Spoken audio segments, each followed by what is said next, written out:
Il est souvent entendu qu'il existe une connexion invisible entre les jumeaux, qui n'est toujours pas expliquée par la science. En même temps, certains experts affirment que c'est pure fiction, mais l'histoire qui s'est produite en 2018 est la meilleure preuve que les miracles se produisent. Aujourd'hui, je souhaite vous présenter les adorables bébés, Dylan et Daniel, ainsi que leur histoire. Lorsque la jeune Anna et son mari ont appris qu'ils allaient avoir des jumeaux, bien sûr, leur bonheur n'avait pas de limite. Ils se sont préparés à leur arrivée et ont attendu les bébés en temps voulu. Cependant, le destin avait d'autres projets pour eux. Bien que la grossesse d'Anna se déroulait bien.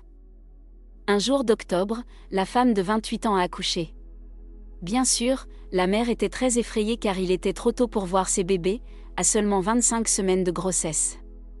Mais son mari n'a pas perdu une minute et l'a emmenée à l'hôpital. Le personnel infirmier a essayé pendant 2 jours d'arrêter les contractions, mais tous leurs efforts ont été vains. Bientôt, le médecin a dit qu'il devait préparer la jeune femme pour une intervention chirurgicale. Le mari d'Anna était à l'hôpital pour soutenir sa femme en permanence, et bientôt les bébés sont nés. Dylan pesait 900 grammes, mais Daniel ne pesait que 700 grammes.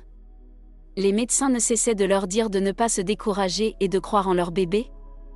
Et ils leur disaient combien ils les aimaient, tandis que Dylan prenait rapidement du poids et parvenait à se rétablir complètement en seulement 1 mois. Daniel était si petit et faible que les médecins ne lui donnaient aucune chance.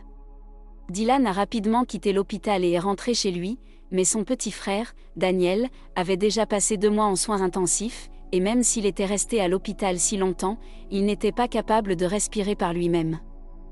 Les chances que le bébé ne survive pas étaient très élevées, mais la famille chassait de son esprit les pensées terribles. Malgré le fait qu'Anna et son mari avaient 3 autres enfants en plus des jumeaux, et que la maison se trouvait à 60 km de l'hôpital, Anna était physiquement près de leur bébé dans le service de néonatologie presque 24 heures par jour. Les parents n'avaient même pas l'intention d'abandonner, mais c'était jusqu'à ce qu'un jour les médecins anéantissent tout espoir.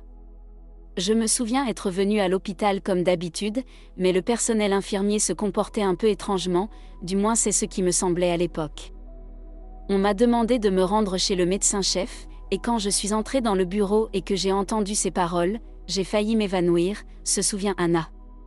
Le médecin, à voix basse, a conseillé aux parents de dire au revoir à Daniel car il n'y avait pas d'amélioration. Il y avait une énorme possibilité que le garçon ne survive pas, les parents en deuil étaient désemparés, mais que pouvaient-ils faire d'autre ? Le lendemain même, ils ont amené le plus âgé, Dylan, pour dire au revoir à son petit frère. Il a été placé dans l'incubateur avec Daniel pour être avec lui une dernière fois, du moins c'est ce que tout le monde pensait. Mais personne ici n'aurait pu imaginer ce qui se passerait 1 seconde plus tard. Le plus grand frère, Dylan, s'est tourné vers son jumeau mourant et a posé son petit bras autour de lui. L'étreinte des frères jumeaux a duré environ 5 minutes, mais comme on l'a découvert plus tard, c'était suffisant pour influencer l'état de petit Daniel. C'est difficile à croire, mais le même jour, la condition du bébé dans l'incubateur s'est soudainement améliorée en seulement quelques heures. Les médecins l'ont transféré d'un approvisionnement en oxygène à 100% à 50%, ce qui a donné de l'espoir aux parents. Cependant, la joie n'a pas duré longtemps. Le lendemain, l'hôpital a appelé les parents pour leur dire que la condition du bébé s'était à nouveau détériorée. Mais cette fois, les parents savaient déjà ce qu'ils devaient faire.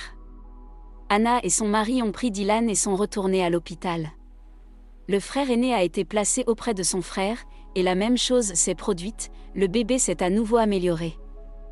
Bien sûr, personne ne pouvait affirmer avec certitude que c'était Dylan qui avait aidé son petit frère, mais personne n'a exclu le fait que le bébé se soit rétabli grâce à l'étreinte de son frère. Comme les médecins l'ont eux-mêmes dit, ils ne s'attendaient pas à ce que le garçon se rétablisse et ont qualifié cet incident de miracle. Après seulement 5 jours de telles manipulations, Daniel a été complètement retiré de la ventilation pulmonaire et il pouvait respirer parfaitement tout seul. Bientôt, cette proximité avec son jumeau a aidé le garçon à se rétablir complètement, et quelques semaines plus tard, il est rentré à la maison. En octobre 2019, les jumeaux ont fêté leur premier anniversaire. Cette histoire a été partagée à la télévision, où des scientifiques britanniques ont parlé de la nécessité de maintenir les jumeaux ensemble. Il n'y a pas encore de preuves scientifiques que cela aide, mais nous pouvons voir, grâce à l'exemple de Dylan et de Daniel, que le lien entre les jumeaux existe et est assez fort. Cependant, en même temps, des scientifiques du monde entier haussent les épaules, en disant qu'il y a encore beaucoup de choses que nous ne savons pas et ne comprenons pas, et qu'il y a certainement plus à apprendre pour l'humanité. Qu'en pensez-vous personnellement? Était-ce simplement une coïncidence, ou y a-t-il quelque chose que nous ne comprenons pas encore?